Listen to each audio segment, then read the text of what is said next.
রমজান মাসে ওষুধের মাধ্যমে মাসিক বন্ধ রেখে কি রোজা রাখা যাবে? রোজা রাখা অবস্থায় পিরিয়ড হয়ে গেলে করণীয় কি? রোজা অবস্থায় অক্সিজেন বা ইনহেলার নেওয়া যাবে কিনা? শুক্রবার বা সোমবার রোজা রাখলে কি ফরজ রোজার পাশাপাশি নফল রোজারও সওয়াব পাওয়া যাবে?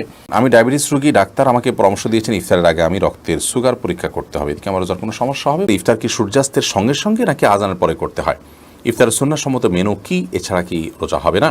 শারীরিকভাবে দুর্বলতা এবং ওজন কম, এমন অবস্থায় কি রোজা না রাখলে জায়েজ হবে? রমজানের রোজা রাখলে শুধু 1 বছরের গুনাহ মাফ হবে নাকি জীবনের পেছনের সকল গুনাহ মাফ হবে? অনেকেই আমরা রমজানের 27 তারিখে কোরআন খতম শেষ করার চেষ্টা করি, এটা কতটা যুক্তিযুক্ত এবং দেশের সকল স্থানে একই পদ্ধতিতে তারাবি নামাজ পড়ার বিষয়ে আপনার মতামত কি? রোজা রাখা অবস্থায় স্বপ্নদোষ বা কামভাবের জন্য মজি বের হলে কিংবা বীর্যপাত হলে কি রোজার কোনো ক্ষতি হয়? রোজা অবস্থায় তেল, সুরমা, আতর ইত্যাদি ব্যবহার করলে নখ বা চুল কাটলে কি রোজার কোনো ক্ষতি হবে?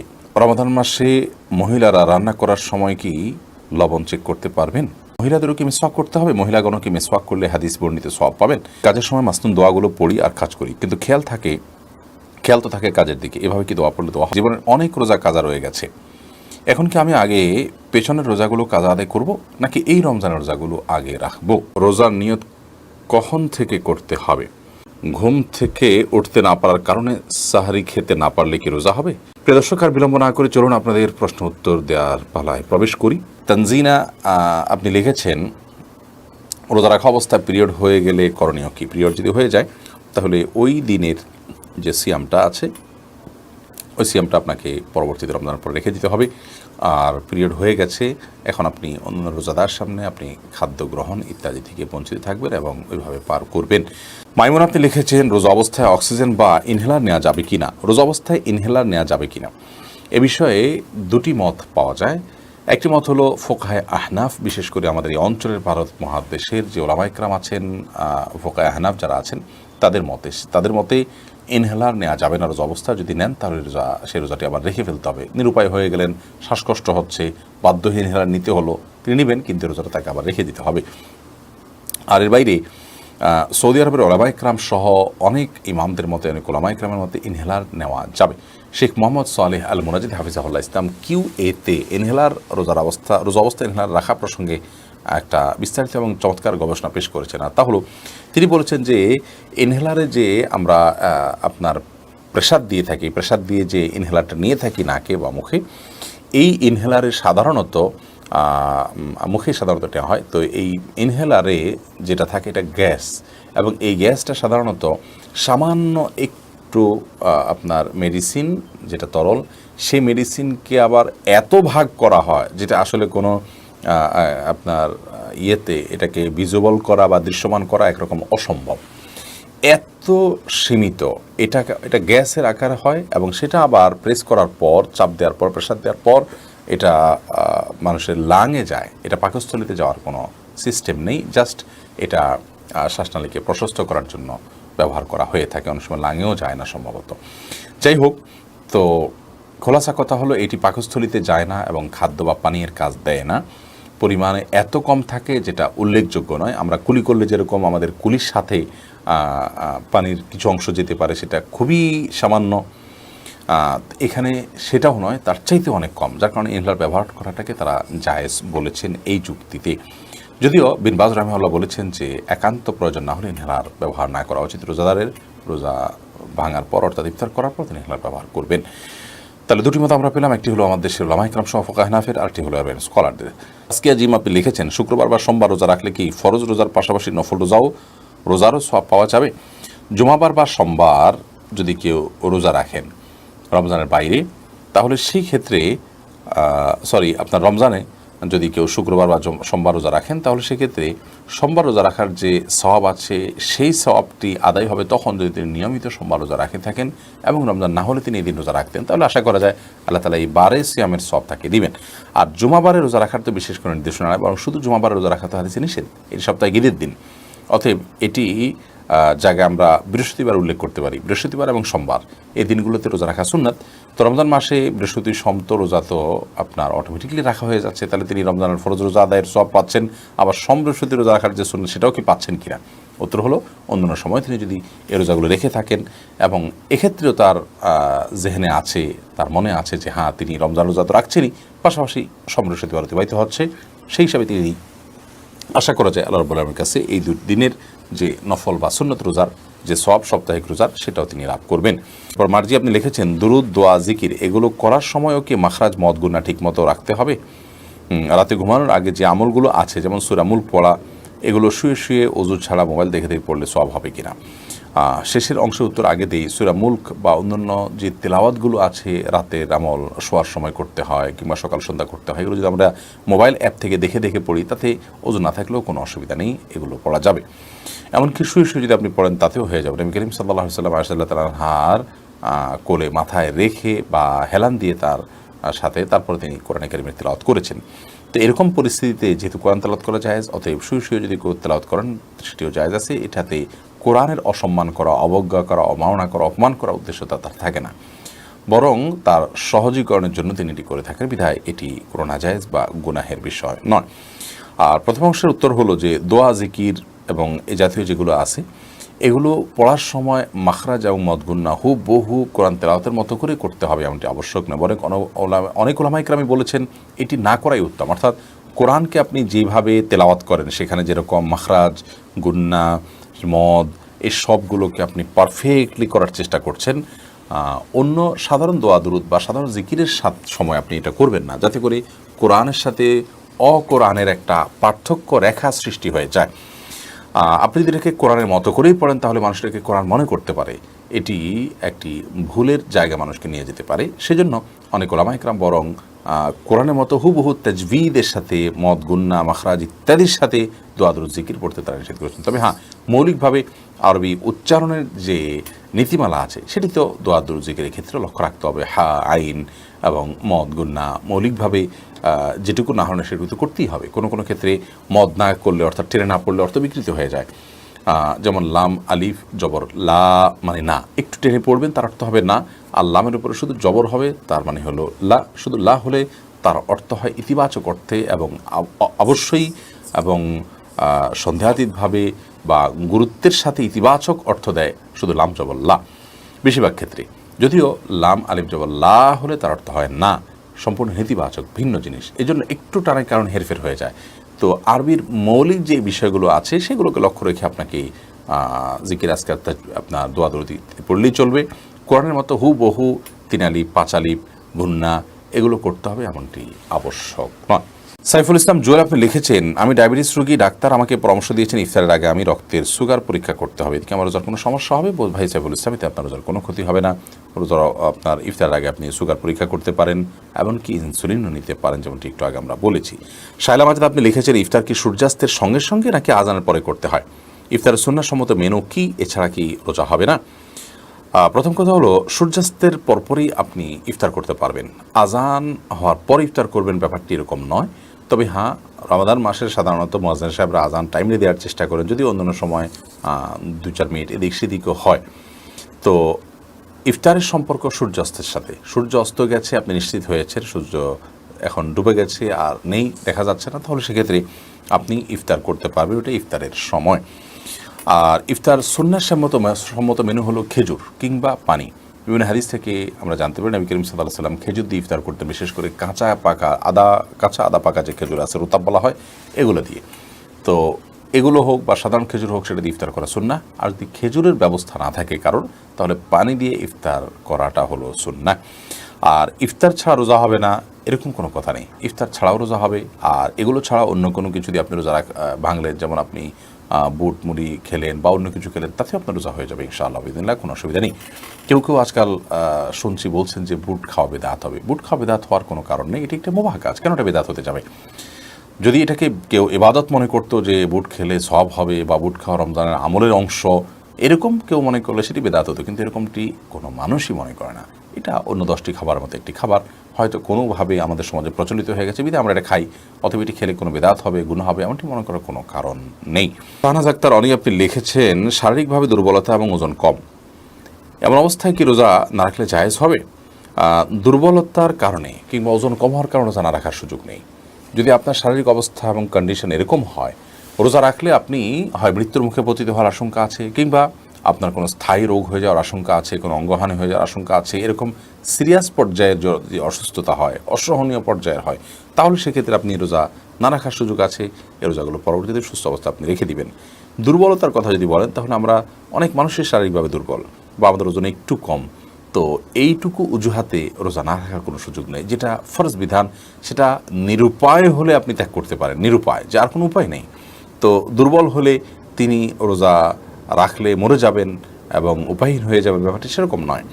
তো সাধারণ অবস্থাতে বা সাধারণ দুর্বলতার কারণে কিংবা সাধারণত ওজন একটু কম হওয়ার কারণে এই অজুহাতে রোজা না রাখার বা রোজা ভাঙার কোনো সুযোগ নেই। তবে হ্যাঁ, দুর্বলতা যদি চরমে পৌঁছায় এবং ওজন কম হয়ে যদি এই পর্যায়ে চলে যায়, অনেকের অসুস্থজনিত কারণ হয়ে যায় যে অস্বাভাবিকভাবে ওজন কমে গেছে এবং এই অবস্থায় তার রোজা রাখলে জীবন হুমকির মধ্যে পড়তে পারে, তাহলে সেক্ষেত্রে তিনি রোজা না রেখে পরবর্তী দিক কখনো যখন সুস্থ হবেন তখন এই রোজাগুলো রেখে দিলেও চলবে। মাইশা ইসলাম আপনি লিখেছেন, রমজান মাসে ওষুধের মাধ্যমে মাসিক বন্ধ রেখে কি রোজা রাখা যাবে? এটা অনেক বোনের জিজ্ঞাসা। রমজান মাসে মাসিক বন্ধ করার জন্য ঔষধ সেবন করে যদি কেউ রোজা রাখেন তাহলে সেক্ষেত্রে সেটি তার জন্য জায়েজ হবে। শর্ত হলো সে ওষুধের মাধ্যমে কোনো বড় ধরনের তার শারীরিক ক্ষতির মুখোমুখি হওয়া বা কোনো প্রকার সাইড এফেক্টের আশঙ্কা না থাকতে হবে। যদি ওষুধ সেবন করার মাধ্যমে বড় কোনো ক্ষতি না হয় তাহলে সেক্ষেত্রে এটি গ্রহণ করে আপনি মাসিক বন্ধ রেখে সিয়াম পালন করতে পারবেন, কোনো অসুবিধা নেই। যদিও উত্তম হয় স্বাভাবিক অবস্থার উপরে ছেড়ে দেওয়া, কারণ আল্লাহ রাব্বুল আলামিন যে অবস্থা রেখেছেন সেই অবস্থার উপরে থাকতে পারলে বেটার। তবে হ্যাঁ, অনেকে আছে রমজানের পরে রোজাগুলো রাখাটা তাদের জন্য চ্যালেঞ্জিং হয়ে যায়, কঠিন হয়ে যায়, তাহলে সেক্ষেত্রে তারা ওষুধ সেবন করে এই রোজাগুলো রাখতে পারে, রমজান রোজাগুলো রাখতে পারবেন, কোনো অসুবিধা নেই। শর্ত হলো সাইড এফেক্ট এর মাধ্যমে বড় কোনো ক্ষতির মুখোমুখি হওয়ার আশঙ্কা না থাকতে হবে। কারণ মানুষ নিজেকে ক্ষতির মধ্যে ফেলে দিবে এরকম কোনো কাজ ইবাদত করার জন্য করার নির্দেশনা ইসলাম আমাদেরকে দেয় না। আল্লাহ রাব্বুল আলামিন মাসিকের কারণে আপনাকে রোজা রাখার তৌফিক দেননি, কিন্তু আপনার মধ্যে আক্ষেপ আছে, আপনার মধ্যে আগ্রহ আছে যে আমি যদি মাসিক না হতো তাহলে রোজা রাখতাম। তো এই যে একটা আপনার আকুতি, এই যে আপনার আকুলতা, এটার কারণে আল্লাহ তাআলা রোজা না রাখতে পারার পরও আপনাকে আল্লাহ রাব্বুল আলামিন রোজা রাখার যে সওয়াব সেটি দান করবেন। কারণ হাদিসে আছে, নবী করিম সাল্লাল্লাহু আলাইহি ওয়াসাল্লাম বলেছেন, কোনো ব্যক্তি যদি অসুস্থ হয়ে পড়ে, শারীরিকভাবে অনুপযুক্ত হয়ে পড়ে কোনো ইবাদত করার, অথচ তার যখন শারীরিক সক্ষমতা ছিল তিনি সেই ইবাদতটি করতেন, ত্রুটি বিচ্ছুতি করতেন না, তিনি সেটি করতেন এবং এখনও সুস্থ থাকলে তিনি করতেন, তাহলে সেক্ষেত্রে তিনি এই ইবাদতটি সুস্থ অবস্থায় করলে যে পরিমাণ সওয়াব পেতেন, অসুস্থ অবস্থায় সেই ইবাদতটি করতে না পারার কারণে তার যে বেদনা, তার যে আকুতি, তার যে আকুলতা এবং তিনি যে সুস্থ থাকলে রাখতেন, সেই বিবেচনায় আল্লাহ তাআলা তাকে ইবাদত করার সওয়াব দেবেন। বিধায় মা বোনরা এক্ষেত্রে আলাদা কোনো কসরত না করলেও ইনশাআল্লাহ বিইذনিল্লাহ আল্লাহ তাআলার কাছ থেকে তারা আজর পাবেন, যদিও এই রোজাগুলো তাদেরকে আবার রেখে দিতে হবে। অতএব ওষুধ সেবন করে মাসিক বন্ধ রেখে রোজা রাখতে পারবেন, ওই শর্ত সাপেক্ষে যে সাইড এফেক্ট থাকবে না। বাইয়ান আক্তার আপনি লিখেছেন, রমজানের রোজা রাখলে শুধু 1 বছরের গুনাহ মাফ হবে নাকি জীবনের পেছনের সকল গুনাহ মাফ হবে? বোন বাইয়ান আক্তার, নবী করিম সাল্লাল্লাহু আলাইহি ওয়াসাল্লাম বলেছেন, মান সামা রমাদান ঈমানান ওয়া ইহতিসাবা, যে ব্যক্তি রমাদান মাস ব্যাপী রোজা রাখবে ঈমানের সাথে, ইখলাসের সাথে, নিষ্ঠার সাথে, গফিরা লাহু মা তাকাদ্দামা মিন যামবিহি, তার পেছনের সমস্ত গুনাহ মাফ করে দেওয়া হবে। এই হাদিস থেকে বোঝা যায় গোটা জীবনের গুনাহ আল্লাহ তাআলা মাফ করবেন, 1 বছরের নয়। তবে হ্যাঁ, এখানে গুনাহ মাফ বলতে ছোট ছোট গুনাহের কথাই বোঝানো হয়েছে, কারণ বড় গুনাহ এবং কাবিরা গুনাহ যেগুলো, সেগুলো তওবা ছাড়া মাফ হবে না। বিধায় সিয়াম যদি রাখার পাশাপাশি আপনি তওবায়ে নাসুহা করতে পারেন, সিয়ামের যে বার্তা সেটা যদি আপনি ক্যাচ করতে পারেন, টেক করতে পারেন, ধরতে পারেন, এবং সেটা ধরে যদি আপনি পেছনের সমস্ত কৃতকর্মের জন্য লজ্জিত হয়ে আল্লাহর কাছে ক্ষমা প্রার্থনা করে ভবিষ্যতে আর এই সমস্ত পাপাচারে লিপ্ত হবেন না মর্মে সংকল্প করেন, তাহলে এটি তাওবা হয়ে গেল। তো এরকমভাবে যদি আপনি সিয়াম পালন করতে পারেন তাহলে সগীরা কবিরা সব গুনাহ মাফ হবে ইনশাআল্লাহ তাআলা। এমনি সালমান কবির আপনি লিখেছেন, অনেকেই আমরা রমজানের 27 তারিখে কোরআন খতম শেষ করার চেষ্টা করি, এটা কতটা যুক্তিযুক্ত এবং দেশের সকল স্থানে একই পদ্ধতিতে তারাবি নামাজ পড়ার বিষয়ে আপনার মতামত কি? ভাই সালমান কবির, প্রথম কথা হলো যে 27 তারিখে কোরআন কারীম খতম করতে হবে এই বিষয়ে কোরআন হাদিসের কোনো নির্দেশনা নেই বিশেষভাবে। তবে আমাদের সামাজিক প্রেক্ষাপটে নানা দিক বিবেচনায় বেশিরভাগ মসজিদগুলোতে 27 তারিখেই কোরআন কারীমের তারাবিতে খতম করার চেষ্টা করা হয়, যাতে করে কোরআন কারীম পুরোটা একবার শোনার পর মানুষ ঈদ করার জন্য গ্রামের বাড়িতে বা বিভিন্ন জায়গায় যেতে পারেন। যে থাকে আমাদের সমাজে মানুষ 27 তারিখের পরে, এটা হলো বাস্তবতা, ঈদের 1-2 দিন আগে চলে যায়। অতএব খতমটা যেন শেষ করে যেতে পারেন, এই জন্য এটি করা হয়ে থাকে। এটি কোনো কোরআন সুন্নাহ নির্দেশনা নয়, এটি আমাদের প্রয়োজনে আমরা করে নিয়েছি। ধরুন আপনার দিনের বেলা একটা সময় কোরআন তেলাওয়াত করতে সুবিধা হয়, তাহলে আপনি সেই সময় তেলাওয়াতের জন্য ধার্য করে নিলেন। এটা যেরকম একান্ত আপনার বিষয়, এটাকে আপনি শরিয়ার কোনো নির্দেশ মনে করে করছেন না, ঠিক একইভাবে ২৭তম রাতে কোরআন শেষ করা তারাবিতে এটি আমাদের নিজস্ব প্রয়োজন এবং আমাদের সামাজিক প্রেক্ষাপটে এটিকে শরিয়ার কোনো নির্দেশ মনে করে কোথাও করা হয় না, বিধায় এটি বেদাত হওয়ার কোনো কারণ নেই। আর সব মসজিদগুলোতে, দেশের সমস্ত মসজিদগুলোতে তারাবির নামাজের ক্ষেত্রে যে একই পরিমাণে তেলাওয়াত করা হয় এবং একটা মাপ অনুযায়ী করা হয়, যে প্রথম সম্ভবত কয়েকদিন ১.৫ পারা করে, এরপরে বাকি দিনগুলোতে ১ পারা করে পড়া হয়, যাতে করে ২৭তম রাতে খতম হয় এবং শেষ হয়। এ বিষয়ে ইসলাম ফাউন্ডেশন নির্দেশনা দিয়ে থাকে প্রতি বছরই, এবছরও দেওয়া হয়েছে যেন সব মসজিদগুলোতে একই সিস্টেমে পড়া হয়ে থাকে। এটাতেও কোনো সমস্যার কিছু দেখছি না, কারণ এটাকেও শরীয়তের কোনো নির্দেশ মনে করে করা হচ্ছে না, এটা শুধুমাত্র সাধারণ মানুষের সুবিধার্থে করা হচ্ছে, যাতে কেউ এক মসজিদ থেকে সালাত আদায় করার পাশাপাশি হঠাৎ করে অন্যদিন যদি অন্য মসজিদে তার তারাবি পড়তে হয়, তাহলে যেন তার ওই খতমটাতে কোনো প্রকার ব্যত্যয় না হয়। অতএব এটা আমাদের সুবিধার জন্য আমরা করেছি, এটাকে শরিয়ার নির্দেশ মনে করে করেছি, ব্যাপারটি সেরকম নয়। প্রশ্ন হলো, রোজা অবস্থায় তেল, সুরমা, আতর ইত্যাদি ব্যবহার করলে নখ বা চুল কাটলে কি রোজার কোনো ক্ষতি হবে? রমাদান মাসে রোজা অবস্থায় তেল, সুরমা, আতর এগুলো ব্যবহার করলে রোজার কোনো ক্ষতি হবে না। ঠিক একইভাবে চুল, নখ ইত্যাদি কাটলেও সিয়ামের কোনো ক্ষতি হবে না, কারণ এগুলোর কোনোটাই খাদ্য কিংবা খাদ্যের সাথে সাদৃশ্যপূর্ণ কোনো বিষয় নয়। যদি আপনি রোজা রেখে খাদ্য গ্রহণ করেন, পানীয় গ্রহণ করেন, কিংবা খাদ্য বা পানীয়ের কাজ দেয় বা এটার সাথে সাদৃশ্য হয়, এরকম কোনো কিছু আপনি করেন, তাহলে সেক্ষেত্রে সেটি সিয়াম ভঙ্গের কারণ হবে। আর রোজা রেখে একজন মানুষ যদি তেল ব্যবহার করেন, সুরমা ব্যবহার করেন, আতর ব্যবহার করেন, কিংবা চলবা নখ কাটেন, তাতে না সেটা খাদ্যের কোনো কাজ দেয়, না পানীয়ের কোনো কাজ দেয়, না তার সাথে কোনো এর সরাসরি কোনো সম্পৃক্ততা বা সাদৃশ্য আছে, বিধায় এগুলো করলে সিয়াম ভঙ্গ হবে না, রোজা ভঙ্গ হবে না, কোনো অসুবিধা নেই। শাহেদ আলী আপনি লিখেছেন, রোজা রাখা অবস্থায় স্বপ্নদোষ বা কামভাবের জন্য মজি বের হলে কিংবা বীর্যপাত হলে কি রোজার কোনো ক্ষতি হয়? রোজার মধ্যে কামভাবের কারণে যদি কারোর মজি বের হয়, যেটাকে আঠালো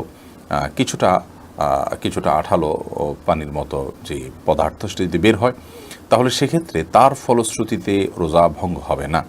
বীর্যপাত যদি হয় এবং সে বীর্যপাত যদি হয় উত্তেজনার সাথে, তাহলে সেক্ষেত্রে সেটি রোজা ভঙ্গের কারণ হবে, সেটি হস্তমৈথুনের মাধ্যমে হোক বা অন্য কোনো কামভাবের কারণে, কোনো যৌন বিষয়ক চিন্তাভাবনার কারণে বা এ জাতীয় কোনো আচরণের কারণে যদি আপনার কামভাবের সাথে, উত্তেজনার সাথে যদি বীর্যপাত হয়, তাহলে তার ফলে রোজা ভঙ্গ হবে। আর যদি কারোর অসুস্থতার কারণে বীর্যপাত হয়, শারীরিক কোনো দুর্বলতার কারণে অথবা স্বপ্নদোষের কারণে, তাহলে তার কারণে রোজা ভঙ্গ হবে না। তবে মজি যেটা কিছুটা আঠালো পানির মতো, সেটি বের হওয়ার ফলে, যেটা বীর্য নয়, শুভ্র সাদা নয়, সেটি বের হওয়ার ফলে রোজা ভঙ্গ হবে না, তবে সেটি বের হলে অজু ভঙ্গ হবে। তবে রোজা রেখে আপনার মজি বের হতে পারে এরকম কোনো চিন্তা ভাবনা, কল্পনা বা আচরণ থেকে বিরত থাকা উচিত, সিয়ামের যে মৌলিক লক্ষ্য আছে সেই লক্ষ্য সাধনের স্বার্থে এবং প্রয়োজনে। রমাদান মাসে মহিলারা রান্না করার সময় কি লবণ চেক করতে পারবেন? আমাদের মা বোনরা রমাদান মাসে রান্না করতে গিয়ে, বা যে কোনো পুরুষও রান্না করতে গিয়ে যদি তরকারির লবণ চেক করতে হয়, স্বাদ চেক করতে হয়, তাহলে সেক্ষেত্রে সেটি তার জন্য জায়েজ হবে, যদি এই চেকটা হয় জিহ্বা দিয়ে এবং চেক করে সাথে সাথে আবার থুতুর মাধ্যমে তিনি সেটাকে পরিষ্কার করে ফেলে দেন, অর্থাৎ গলদকরণ না গেলেন, তাহলে সেক্ষেত্রে সেটি জায়েজ হবে। যদিও এটা অ্যাভয়েড করতে পারলে সেটা বেটার এবং উত্তম। যদি কারোর সন্দেহ হয় যে রান্নাটা ঠিকমতো হলো কি হলো না, মানুষ খেতে পারবে কি পারবে না, লবণ হলো কি হলো না, কম বা বেশি হলো কি না, তাহলে সেক্ষেত্রে তিনি পরখ করতে পারবেন। তবে জিহ্বার আগায় নিয়ে সেটাকে আবার খুব ভালোভাবে থুতুর সাথে ফেলে দেওয়ার চেষ্টা তাকে করতে হবে, তিনি ফেলে দিতে হবে। এর মাধ্যমে ইনশাআল্লাহ তাআলা তার এই চেক করাটা জায়েজ হবে। তবে যাদের মোটামুটি অনুমান হয়ে গেছে, আন্দাজ হয়ে গেছে, খুব একটা প্রয়োজন হয় না, তারা এটা অ্যাভয়েড করতে পারলে অবশ্যই বেটার এবং ভালো। রূপা খানম আপনি লিখেছেন, মহিলাদেরও কি মিসওয়াক করতে হবে? মহিলাগণও কি মিসওয়াক করলে হাদিস বর্ণিত সওয়াব পাবেন? এর উত্তর হলো, মহিলাগণ মিসওয়াক করতে পারবেন, বরং করা উচিত। নবী করিম সাল্লাল্লাহু আলাইহি সাল্লামের যে সমস্ত নির্দেশনা পুরুষদের জন্য বিশেষভাবে নয়, পুরুষদেরকে নির্দিষ্ট করে তিনি বলেননি, সেটা নারী পুরুষ সকলের জন্য প্রযোজ্য। মিসওয়াকের ক্ষেত্রে নবী আলাইহিস সালামের যে হাদিসগুলো, সেগুলোকে আমরা ঘাঁটলে দেখি, সেই হাদিসগুলোতে তিনি নারী বা পুরুষকে আলাদা করে মেনশন করে বলেননি, যেটা অমুকদের জন্য প্রযোজ্য, বরং তিনি সাধারণভাবে বলেছেন বিধায় নারী পুরুষ সকলের জন্য প্রযোজ্য। তাছাড়া মেসওয়াকের যে উপকারিতা সেটা পুরুষদের উপর যেরকম বর্তায় নারীদের উপর একইভাবে বর্তায়, বিধায় তারাও অধিক পরিমাণে মেসওয়াক করবেন। মেসওয়াকের যে জায়গাগুলো আছে সেগুলোতে মেসওয়াক অধিক পরিমাণে করবেন। মেসওয়াক বিষয়ে আমাদের একটা ভিডিও বক্তব্য আছে, কোন কোন জায়গায় মেসওয়াক করতে হবে, 7টি জায়গায় মেসওয়াক করার কথা বিভিন্ন হাদিস থেকে আমরা জানতে পারি, সেগুলোকে আমরা একত্র করে দিয়েছি। সেই জায়গাগুলোতে একজন পুরুষ যেমন মেসওয়াক করার চেষ্টা করবেন, একজন নারীও তার মতো করে মেসওয়াক করার চেষ্টা করবেন। রমাদান মাসে সিয়াম রেখে দিনের বেলা মেসওয়াক করা যায়। নবী করিম সাল্লাল্লাহু আলাইহি ওয়াসাল্লাম এত বেশি সংখ্যক মেসওয়াক করেছেন রমজান মাসে রোজা রেখে যে আয়েশা রাদিয়াল্লাহু তাআলা বলেছেন গুণে শেষ করা কঠিন হবে। বেলাল হোসেন আপনি লিখেছেন জীবনের অনেক রোজা কাজা রয়ে গেছে, এখন কি আমি আগে পেছনের রোজাগুলো কাজা আদায় করব নাকি এই রমজানের রোজাগুলো আগে রাখবো? দেখুন, জীবনের যদি অনেক রোজা আপনার কাজা হয়ে থাকে ইতিপূর্বে, তাহলে সেক্ষেত্রে সে রোজাগুলো এই রমজানের আগে আগে আপনার রেখে ফেলা উচিত ছিল, কর্তব্য ছিল। এখন তো রমজান চলেই এসেছে, অতএব এই রমজানের রোজাগুলো আপনাকে রাখতে হবে। এই রমজান শেষ হওয়ার সঙ্গে সঙ্গেই আপনি বিলম্ব না করে বিগত বছরের বিগত জীবনের যে রোজাগুলো আপনার কাজা হয়েছে সেগুলো রেখে ফেলার চেষ্টা আপনাকে অব্যাহত রাখতে হবে। তানিয়া নাসরিন আপনি লিখেছেন 2 অথবা 3 জন মিলে একটা কোরআন খতম করলে সেটা কি শরীয়তসম্মত? বোন তানিয়া, 2 জন 3 জন কিংবা 10 জন বা আরও বেশি সংখ্যক মানুষ মিলে কোরআন কারীম খতম করার বা পুরোটা ভাগ করে পুরো শেষ করার একটা সিস্টেম আমাদের সমাজে ব্যাপকভাবে প্রচলিত আছে। মূলত এর মাধ্যমে কারোরই কিন্তু খতম হচ্ছে না, প্রত্যেকের আমল তো ইন্ডিভিজুয়াল, তারটা তার। যিনি ধরুন 3 পারা তেলাওয়াত করেছেন তো তিনি 3 পারা সওয়াব পাবেন, আরেকজন অপর 3 পারা তেলাওয়াত করেছেন তিনি সেই অপর 3 পারা সওয়াব পাবেন, প্রত্যেকে 3 পারা সওয়াব পাবেন। কেউ কিন্তু খতমের সওয়াবটা পেলেন না। এককভাবে কেউ পুরো কোরআন পড়ে শেষ করলেন, তাহলে পুরো কোরআন পড়ে শেষ করার যে সওয়াবটা তিনি লাভ করলেন। এক্ষেত্রে ভাগযোগ করে যদি করেন তাহলে খতম হলো, বাট সে খতমটা ইন্ডিভিজুয়ালি কারোরই হলো না। তো এরকম কোনো সিস্টেম এর কথা কোনো হাদিসে কোনো সাহাবায়ে কেরামের জীবনীতে আমার জানা নাই যে তারা কোরআন কারীমকে পড়ে শেষ করার জন্য এভাবে ভাগযোগ করে নিয়ে তারা তেলাওয়াত করেছেন।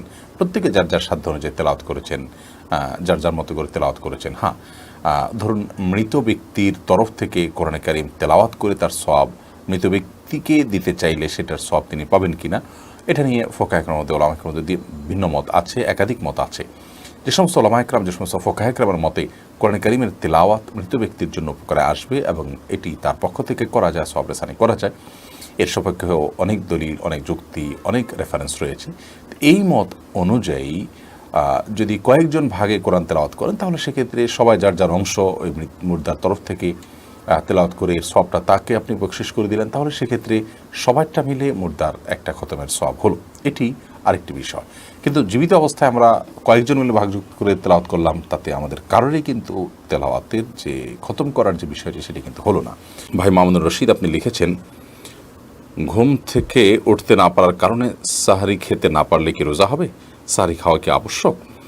যদি রমাদান মাসে কেউ ভোর রাতে সাহারি খেতে ওঠার সুযোগ না পান, এর মধ্যে ফজর ওয়াক্ত হয়ে গেছে, অর্থাৎ সাহারি খাওয়ার কোনো সুযোগই তিনি পেলেন না, তাহলে সেই ক্ষেত্রে তার রোজা হবে কিনা? উত্তর হলো তার রোজা হয়ে যাবে, তার সিয়াম হয়ে যাবে। এবং তিনি যদি কোনো কিছু না খেয়ে থাকেন, না পান করে থাকেন, অর্থাৎ সবে সাদিক থেকে নিয়ে, তাহলে সেক্ষেত্রে আলহামদুলিল্লাহ তার রোজা বিশুদ্ধ হয়ে যাবে। সাহারি খাওয়া এটি রমজান মাসে বা রমজানের বাইরে যে কোনো রোজার জন্য ফরজ বা আবশ্যিক কোনো বিষয় নয়। সাহারি খাওয়া এটি সুন্নাহ, সাহারি খাবারের মধ্যে বরকত রয়েছে।